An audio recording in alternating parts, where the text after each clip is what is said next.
دیکھیں اگر آپ اتنے ہی پرنسپل لوگ تھے اور آپ کی بڑی تاریخ ہے اندھیروں کی، تو آپ نے ووٹ کیوں دیا تھا باجوہ صاحب کی ایکسٹینشن کو؟ بلینک چیک دیا تھا خواجہ آصف صاحب نے کہا. اور 16 مہینے سر میرے والد صاحب کی حکومت نہیں تھی جو آج احتساب کا ڈرامہ کر رہے ہیں، وہ اس وقت احتساب کر لیتے جس کو بھی کرنا تھا.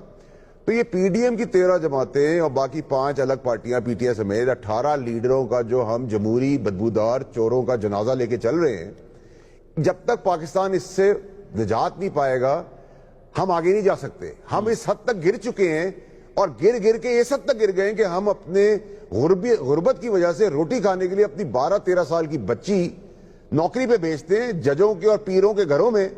وہ ان کا ذاتی کرتے ہیں، ریپ کرتے ہیں اور ان کو قتل کر دیتے ہیں، اور پولیس ان کو پکڑ نہیں پاتی ہے صرف روٹی کی خاطر.